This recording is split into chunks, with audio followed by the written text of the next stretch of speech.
and welcome to episode 23 of the Very Metal Diary of Cleo Howard. Monday, 1st of December. Today, I'm mostly trying not to feel sad. Dad loved Christmas, but he isn't here to enjoy it now. Ian and Gav have got Sonic the Hedgehog advent calendars. Jenny has got a fair trade one from Oxfam. At school today, Karina Norman overheard us talking about it, and she tried to embarrass Jenny, saying, "Yeah, I've seen your mum shopping in Oxfam." But Jenny just told Karina that they do good coffee and they help the disadvantaged, and she wasn't embarrassed, so Karina gave up. In maths, Matty Bateman farted, and it sounded exactly like the start of the theme tune to Johnny Briggs. I spent all evening reading the Woolies Winter Wonderland catalogue. The toys just seem like gaudy trinkets to me now, dear diary. I still read it from cover to cover, though. Tuesday, 2nd of December. I need to stop worrying about people I love dying. I've become really preoccupied with this thought, and I keep wondering who'll be next. I need to remember Lady Macbeth's "Let things without all remedy be without regard." Although there sort of is a remedy for heart disease if it's caught in time. I keep wondering if Dad had still lived here with me and Mum instead of living on his own in a bedsit, would he still be alive? This thought keeps going round and round in my head. I need to find some way of exercising it. Wednesday, 3rd of December. The last will and testament of Cleo Howard. I leave my music to Ian Edwards and my clothes to Jenny Maxwell. I leave my books to the school library. I leave my heart to Barry. Figuratively, but I also literally leave it to be transplanted into someone who needs one. Or, if it's knackered genetically, like Dad's was, then I leave it to medical research. I've been listening to Paradise Lost's Gothic album all evening. I told Mum I needed some money for sanitary towels, but actually I'm going to buy Tampax. Thursday, 4th of December. I bought a box of Tampax today and a box of walnut whips for Mum for Christmas. If you squint, the blue boxes look similar. I spent all evening trying to think of an album or a t-shirt to buy Barry for Christmas. I really want to get this right. Friday, 5th of December. I've had such a brilliant day.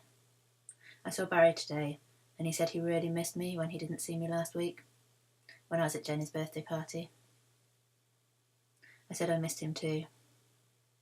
This has been the best day I've had for ages. It's been the first time I haven't thought about Dad loads since he died. Barry's mum was at bingo as usual, so we went to his house. He asked me if I wanted to go upstairs and said we didn't have to, and he wouldn't do anything I didn't want to do. We lay in his bed and we kissed for ages. It was one of the best snogs I've ever had in my life. He had his hands on the back of my neck while his tongue was in my mouth, and it was the kind of kiss, dear Harry, that leaves your knickers moist. Even when I got home, I couldn't stop thinking about it.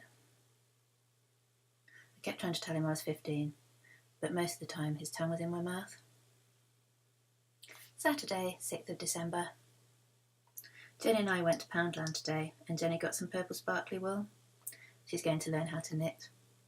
She's already made the bat from the kit I bought her for her birthday, and she's hung it from her ceiling.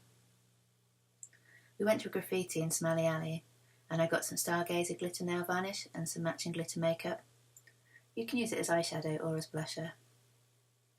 It's sort of all the colours at once, depending on where the light hits the glitter.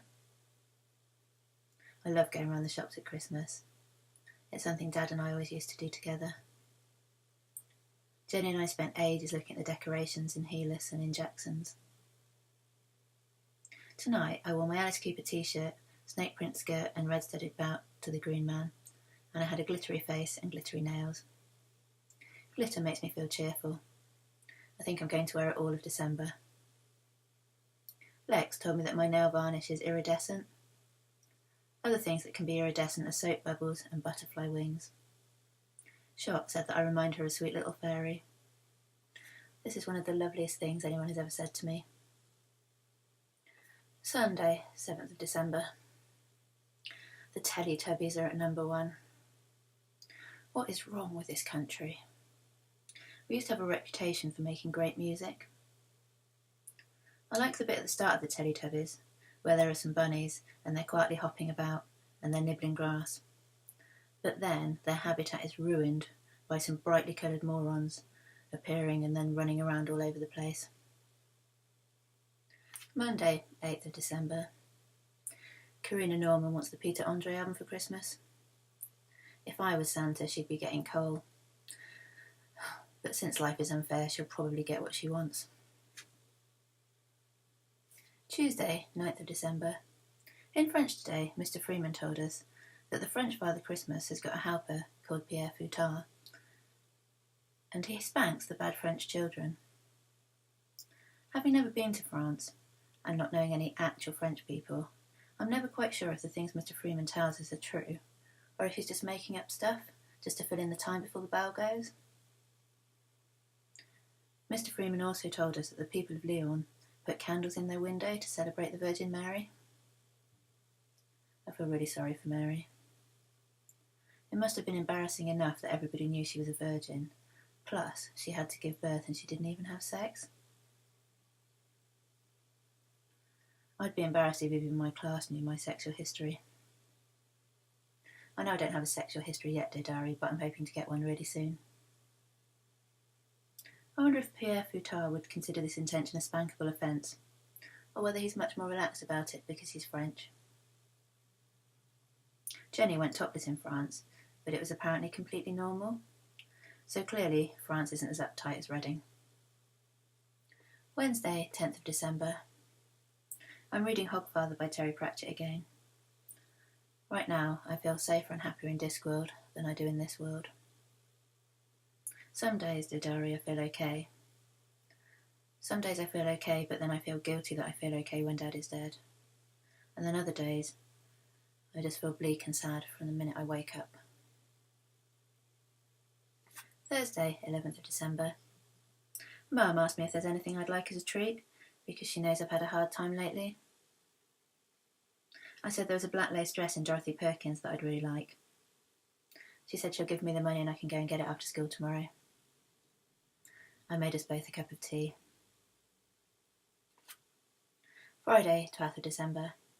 I got my new black lace dress from Dorothy Perkins after school. I absolutely love it. I think Barry does too. Unfortunately, I also got my period. I bled in my new knickers, which is very annoying. Oh, damn my unreliable Fanny. Me and Barry went to his house and we lay on his bed. I put my hand inside his trousers. I know what I'd like for Christmas, dear diary, and it is not available in the Woolies Winter Wonderland catalogue. Saturday, 13th of December. Ella came out with some mistletoe tonight. She kissed most of the pub. She really has got some balls. Lizzie suggested that she focus on the 2 or 3 men she actually fancies, and then Ella got in a bit of a huff. Lizzie and Ella have been friends since junior school, but Ella is much more man-hungry than Lizzie is. When we were walking home, Ian said he'd be scared of Ella comparing him to other men if he had sex with her. Ian's condoms are still unused, dear diary. Sunday, 14th of December. Mum is very grumpy today. I offered to paint her nails glittery, because this cheers me up, dear diary. But she said she's not allowed fancy nails at work. When I leave school, I need to make sure I get a job where I can wear what I want. Monday, 15th of December. Something is bothering me a lot. Barry still thinks I'm in the 6th form. I never told him I was. He just thought I was, and I didn't tell him I wasn't. This was all ages ago, before we were spending time together alone. It seems wrong not to tell him, and I probably should have mentioned it ages ago. and I do keep trying, but sometimes when we're together, it just isn't important. We don't talk about school or about his work much because it's boring. I do keep trying to tell him, but not finding the right moment. In maths today, Mr. Kennedy gave us loads of homework. Oh, for the love of Lemmy, doesn't he have any Christmas spirit? I wouldn't mind if he regularly gave us homework, but he doesn't that often. Tuesday, 16th of December. I asked Jenny if she thought I should tell Barry that I'm not in the sixth form. She said I should, and she was surprised I hadn't already. It's all right for her, she's good at talking to people, and she's already 16, so she doesn't have to worry about this. If she was going out with Barry, she'd probably just tell him she was going to have sex with him in about 6 months, and then she'd offer him some couscous to eat while he waits. And he'd be allowed to eat it in her bedroom.